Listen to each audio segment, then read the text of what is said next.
So before I started headlining, I used to open on tour for a comedian named Jim Norton. Anybody here a Jim Norton fan? Nice. Got some Jim heads in the house. So Jim's favorite thing to do is to humiliate people. And I made the mistake of telling him that I embarrass very easily for a comedian. And he just milked that every day for 3 years on tour. When we were in public, he would constantly accuse me of shoplifting.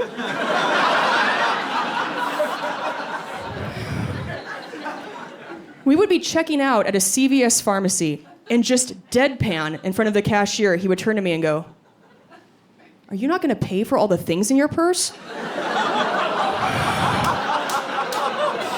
And I would just start shivering like a shelter chihuahua, like, I would just end up paying for lipstick that I've owned for 5 years. I was like, just take my money, I'm so sorry, I hate this. It was traumatizing.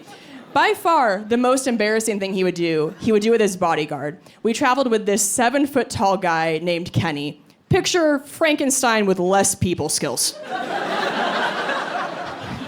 Just an oaf. And I don't know if you women have ever ordered anything on victoriassecret.com, but sometimes you get that free tote bag with purchase. Okay. If you have even a shred of self-respect, you immediately throw it in the garbage where it belongs. I used it as my day-to-day purse for 7 years. I have no dignity. It says Victoria's Secret in big letters on the sides, like it's very obnoxious.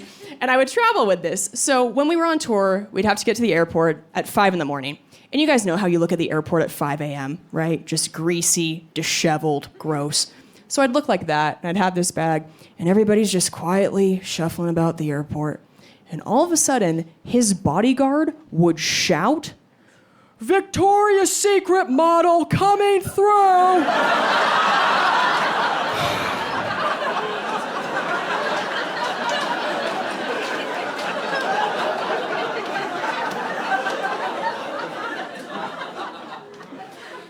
And everybody, and I mean everybody, would stop and look at me wide-eyed and then go,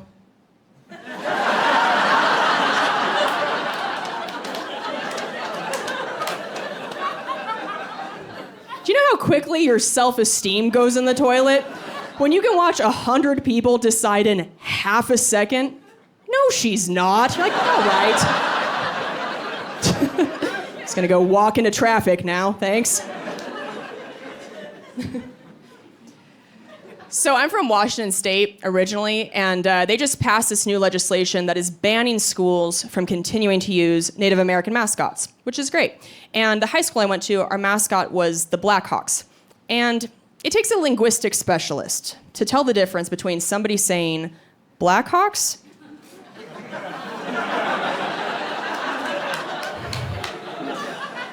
and black cocks.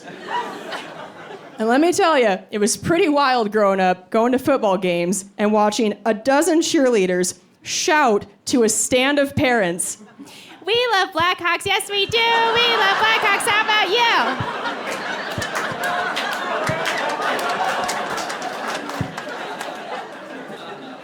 And then watching everybody on the other team be like, "What the fuck?"